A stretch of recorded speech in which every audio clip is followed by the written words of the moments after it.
राधे श्याम, हर हर महादेव। इंदिरा एकादशी महत्तम, आश्विन मास के कृष्ण पक्ष की एकादशी। तो युधिष्ठिर बोले कि हे भगवान, अब आप कृपा पूर्वक आश्विन मास के कृष्ण पक्ष की एकादशी की तो कथा कहिए।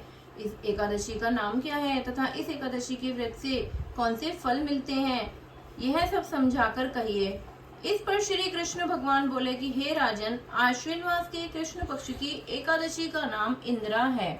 इस एकादशी के व्रत से समस्त पाप नष्ट हो जाते हैं। इस व्रत के करने से नरक में गए हुए पितरों का उद्धार हो जाता है। जैसे कि पितृपक्ष चल भी रहा है। हे राजन, इस एकादशी की कथा से वाजपेयी यज्ञ का फल मिलता है। प्राचीन सतयुग में महेशमती नाम की नगरी में इंद्रसेन नाम का एक प्रतापी राजा राज्य करता था। वह पुत्र, पौत्र, धन, धान्य सबसे पूर्ण और सदैव शत्रुओं का नाश करने वाला था। एक समय जबकि राजा अपनी राज सभा में सुखपूर्वक बैठा था, महर्षि नारद आकाश मार्ग से उतरकर वहां आए। नारद जी को देखकर राजा आसन से उठा और अर्घ्य देने से उनकी पूजा करके आसन दिया। महर्षि नारद बोले कि हे राजन, आपके राज्य में सब कुशल से तो है। मैं आपकी धर्म परायणता देखकर अत्यंत प्रसन्न हूँ। तब राजा बोला, हे महर्षि, आपकी कृपा से मेरे राज्य में तो सब कुशल पूर्वक है तथा आपकी कृपा से मेरे समस्त यज्ञ कर्म आदि सफल हो गए हैं। हे देव, अब आपकी क्या आज्ञा है। इस पर नारद जी बोले कि हे राजन, मुझे एक महान आश्चर्य हो रहा है कि एक समय जब मैं ब्रह्मलोक से यमलोक गया था, उस समय यमराज की सभा के मध्य में तुम्हारे पिता को बैठे देखा। तुम्हारे पिता महान ज्ञानी, दानी तथा धर्मात्मा थे। वह एकादशी के व्रत के बिगड़ जाने से यमलोक को गए हैं। तुम्हारे पिता ने मुझसे तुम्हारे लिए एक समाचार भेजा है कि आप मेरे पुत्र के पास जाएं। मेरे पुत्र का नाम इंद्रसेन है, जो कि महेशमती नाम की नगरी में राज्य करता है। मुझे किसी पूर्व जन्म के बुरे कर्म के कारण ही यह लोक मिला है। यदि मेरा पुत्र इंद्रसेन आश्विन मास के कृष्ण पक्ष की इंदिरा एकादशी का व्रत करे और इस व्रत के फल को मुझे दे दे तो मेरी मुक्ति हो जाए। इस लोक से छूटकर स्वर्ग लोक में मैं वास करूं।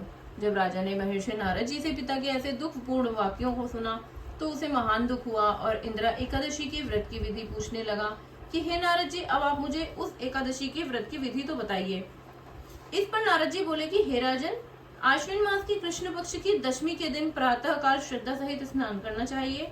इसके पश्चात दोपहर को भी स्नान करना चाहिए।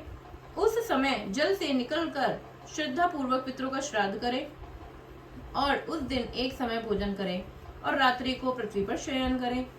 इसके दूसरे दिन अर्थात एकादशी के दिन प्रातः काल दातून करें और स्नान करें।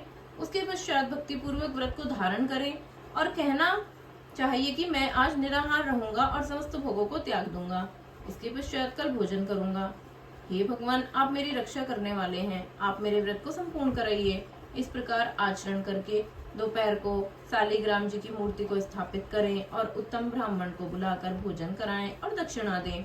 भोजन में से कुछ हिस्से को गौ को दें और विष्णु भगवान की धूप, दीप, नैवेद्य आदि से पूजा करें और रात्रि को जागरण करें। इसके उपरांत द्वादशी के दिन मौन होकर बंधु बांधवों सहित भोजन करें। हे राजन, यह इंदिरा एकादशी के व्रत की विधि है। हे राजन, यदि तुम आलस्य रहित होकर इस एकादशी के व्रत को करोगे तो तुम्हारे पिताजी अवश्य ही स्वर्ग में जाएंगे। महर्षि नारद जी राजा को सब उपदेश देकर अंतर ध्यान हो गए। राजा ने इंदिरा एकादशी के आने पर उसका विधि पूर्वक व्रत किया। बंधु बांधव सहित इस व्रत के करने से आकाश से पुष्पों की वर्षा हुई और राजा का पिता यमलोक से रथ पर चढ़कर स्वर्ग की ओर गया। राजा इंद्रसेन भी इस एकादशी के प्रभाव से इस लोक में सुख और भोग कर अंत में स्वर्ग को गए। श्री कृष्ण भगवान कहने लगे कि धर्मराज युधिष्ठिर, यह मैंने तुम्हारे सामने इंदिरा एकादशी का महत्व वर्णन किया है। इस कथा के पढ़ने व सुनने मात्र से ही समस्त पाप नष्ट हो जाते हैं और अंत में मनुष्य स्वर्ग लोक में जाकर वास करता है। राधे कृष्णा, हर हर महादेव।